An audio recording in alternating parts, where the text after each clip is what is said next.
When she's falling apart and you don't know what to say, that's not time to fix her. It's time to show her what strength actually looks like. Most men get this backwards, and it costs them everything. Let's talk about something nobody prepares you for. Your wife is stressed, overwhelmed. Maybe she's crying in the bathroom. Maybe she's snapping at the kids. Maybe she's shutting down completely and won't even look at you. And you want to help. You want to make it better. So you try to solve it. You offer advice. You tell her it's not that bad. You say things like just breathe or it'll be okay. And either she explodes or goes silent. Here's what's happening. She doesn't need you to fix it. She doesn't need logic. She doesn't need you to minimize what she's feeling or tell her to feel differently. She needs you to be the rock. And most men have no idea what that actually means. So today, I'm going to break down exactly how to be steady, grounded presence that she needs when her world feels like it's falling apart. Not by doing more, not by saying the right things, but by being the kind of man she can lean on without you collapsing under the weight. This is about leadership. This is about emotional strength. And if you get this right, you don't just help her through the moment, you rebuild trust she didn't even know that she lost. So let's go. Here's the first thing that you need to understand. When she's spiraling, your instinct is to fix it. That's what you do at work. That's how you solve problems. Something's broken, you analyze it, you create a plan, you execute. But emotions don't work that way. And when you try to fix her emotions, the way you'd fix a business problem, you're actually making it worse. So let me explain why. Imagine this. You come home and she's still standing in the kitchen, visibly stressed. The kids are loud, dinner's not done. She looks at you and says, I can't do this anymore. You immediately go into problem-solving mode. Okay, what do you need? I'll order takeout. I'll handle the kids. Just tell me what to do. Sounds helpful, right? But here's what she hears. You're overreacting. This is easy to solve. You're making it harder than it needs to be. She doesn't say that out loud, but that's the message that she receives. Because when you try to fix her emotions, you're sending a signal, even if you don't mean to, that her feelings aren't valid, that she shouldn't even feel this way, that the problem is her reaction, not the solution. And now she feels alone, misunderstood, and worse, like you think she's weak. Here's the truth. She's not asking you to fix it. She's asking you to hold space for it. That means you don't rush with solutions. You don't minimize what she's feeling. You don't say, it's not that bad, or just calm down. You stay grounded, you stay present, you let her feel what she's feeling without making it about you or your need to make it go away. Think of it like this. When a storm hits, you don't stand in the middle of it trying to stop the wind. You find solid ground. You anchor yourself and you let the storm pass. That's what she needs from you. Not someone who panics with her, not someone who tries to control the weather, but someone who stands firm while the storm moves through. So, what does that look like in real life? First, you stop talking so much. I know that sounds simple, but most men talk too much when she's upset. They explain, they justify, they offer solutions she didn't ask for. Instead, I want you to try this. When she's overwhelmed, just say, I'm here. That's it. Not, what can I do? Not, how can I fix this? Just, I'm here. Then, and this is the part most men miss, you actually stay there. You don't check your phone. You don't look away. You don't get uncomfortable and try to change the subject. You stay present, you stay grounded, and you let her know with your body language, your eye contact, and your calm energy that you're not going anywhere. Okay? Next, and secondly, you validate without agreeing. This is huge. Validation doesn't mean that she's right about everything. It doesn't mean you co-sign her complaints or you let her vent unchecked. It means you acknowledge what she's feeling is real to her. So instead of saying you're overreacting, you say, I can see that this is really hard for you right now. Instead of saying, it's not that big of a deal, you say, I hear you. That sounds overwhelming. You're not fixing, you're not minimizing, you're just letting her know you see her. And here's what happens when you do this consistently. She starts to trust that you can handle her emotions, that you won't collapse when she's not okay, that you won't make it about you or your discomfort. And that trust, that's what rebuilds connection.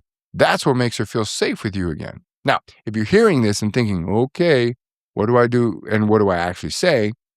How do I stay grounded when everything in me wants to fix it and there's all this compulsion and this urge? I get it. This stuff is simple to understand, but really hard to execute in the moment. That's exactly what we help men do inside the Heroic Husband Method. We give you exact words, the exact framework, and the exact leadership skills to show up as a rock she needs without guessing, without trial and error, without making things worse. If you're ready to stop feeling powerless and start leading your marriage with clarity and confidence, book a call with my team. That link is in the description below. Let's talk about where you are, where you want to be, and how we can help you get there. All right, let's keep going. Here's the second thing that you need to understand. Being the rock doesn't mean that you control the situation. It means you control yourself.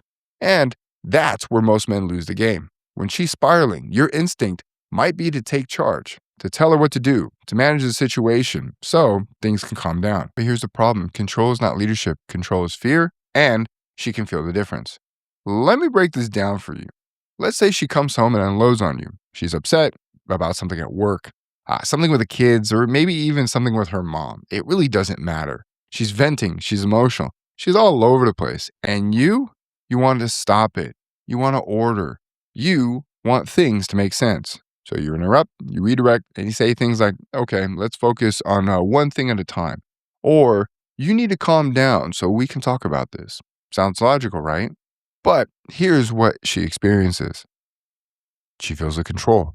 She feels like you're trying to manage her instead of leading her. This is what we call is a vertical relationship, not a horizontal relationship. Think of more of a superior to a subordinate type of feeling, okay? She feels like you're uncomfortable with her emotions and need her to stop so you can feel better. And now she doesn't trust you can hold space for her. She doesn't feel safe. She feels judged. Here's the distinction. Leading with calm means that you stay steady while she's processing. You don't need her to stop feeling what she's feeling. You don't need her to hurry up and get back to normal. You just stay grounded. Think about it like this. Imagine you're on a boat in rough waters. If you start panicking and grabbing the wheel every time the wave hits, you're going to capsize.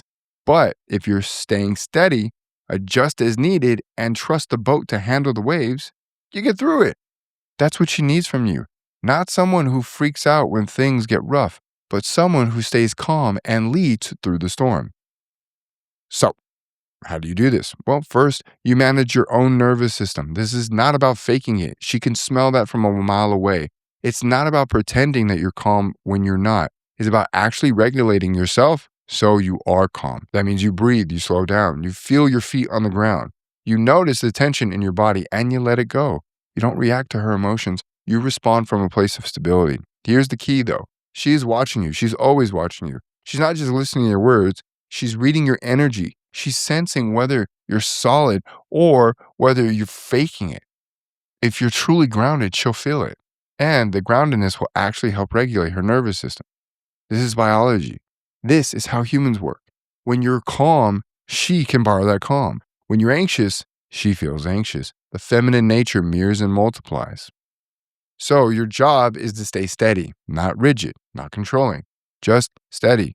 Second, you give her space to feel without making it mean something about you. This is where a lot of men fail, okay? When she's upset, they take it personally. They make it about themselves. They think she's mad at me, or did I do something wrong, or I'm failing as a husband. And then they either defend themselves or try to fix it so they don't have to feel that discomfort. But here's the truth. Most of the time, it's not about you. She's just overwhelmed. She's stressed. She's processing 100 different things you can't see. And she needs to release some of that pressure. Your job is to let her, okay? Without making it mean you're a bad husband, without needing her to reassure you, without needing her to hurry up and feel better so you can feel better. You just let her have her moment. You stay present, you stay calm, and you trust that she'll come back to center when she's ready. Third, you need to lead by example, not by instruction. This is huge. When she's spiraling, the worst thing that you can do is tell her what to do. You need to relax. You need to stop worrying. You need to take a break. Even if you're right, it doesn't land because now you're acting like her parent, not her spouse. Instead, you model the behavior you want to see. You stay calm. You stay grounded. You take care of yourself. You make decisions from a place of clarity instead of reactivity. And over time, she'll notice, she'll feel it, and she'll start to mirror that energy because you're creating safety, not pressure. Now, here's the third thing, okay? And this is probably the hardest for most men to hear. When she's spiraling, you don't have to spiral with her. Most men think being a good husband means absorbing her stress, carrying her emotions, and making her problems their problems. But that's not leadership, that's codependency. And it doesn't help her and it doesn't help you. And it definitely doesn't help your marriage. Think about the last time that she was really stressed, maybe about money, about the kids, about, something with her family. And you tried to carry it all for her. You stayed up worrying. You started solving problems she didn't ask you to solve. You took on like all of her emotional weight because you thought that's what love looks like. But here's what happens. You got stressed, you got anxious, you started reacting instead of leading, and now both of you are spiraling. That's not helping her. That's making it worse. Here's what you need to understand. Being a rock doesn't mean that you take on her emotional state. It means you stay grounded in yours. Think of it like this. If someone is drowning and you jump in without a life preserver, now there are two drowning people. But if you stay on solid ground and you throw them a rope, you can actually pull them to safety. That's your job. Stay on solid ground. Don't jump into the water with her. So, what does that look like? First, you set internal boundaries. It doesn't mean that you ignore her. It doesn't mean that you don't care. It means you don't let her emotional state determine yours. You can be present for her without becoming her. You can support her without losing yourself. That means you check in with yourself through the day. You ask, am I carrying her stress right now? Am I solving problems that aren't mine to solve? Am I reacting to her emotions instead of responding from my center? And if the answer is yes, you recalibrate, you breathe, you ground yourself. You remind yourself that you can support her without drowning with her. Second, you protect your own stability. This is not selfish. This is essential. If you're not stable, you can't lead. If you're anxious, reactive, or overwhelmed, you're not helping anyone. So you protect your peace. You protect your energy. You do the things that keep you grounded, whether that's exercise, prayer, time alone, whatever it is. Okay? You do it for you. You don't apologize for this. You don't feel guilty about it. You just do it. Because when you're grounded, you become a source of stability for her. When you're not, you become another thing that she has to manage. Third is you have to show her through your actions that this is possible to stay calm in the storm. This is the most powerful part. When she's spiraling and you stay steady, you're teaching her something. You're showing her that emotions don't have to control everything, that this is possible to feel stress without becoming stress, that there's a way through this that doesn't involve panic. You're not lecturing her. You're not telling her what to do. You're just modeling it and you're being it. And over time, that example becomes contagious. She starts to trust that you can handle whatever comes. She starts to feel safe. She starts to lean on you because you've proven you won't collapse. That's what being a rock actually means. It's not about being emotionless. It's not about suppressing your feelings.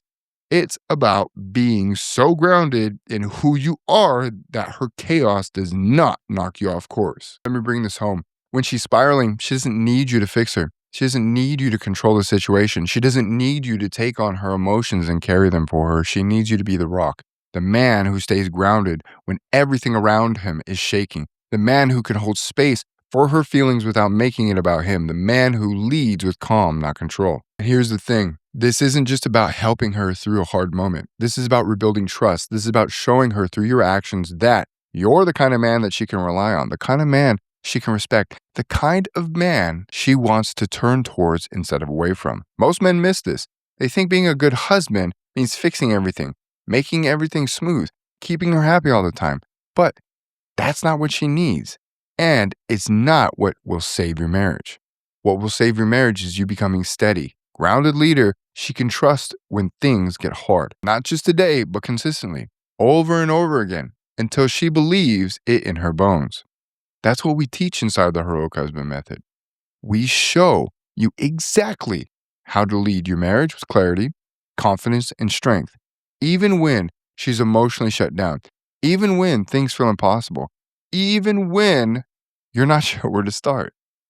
If you're ready to stop guessing and start leading, book a call with my team. The link's in the description. Let's talk about where you are, where you want to be, and how we can help you get there. This is your marriage. This is your family. Don't wait until it's too late. Thanks for watching, and I'll see you in the next video.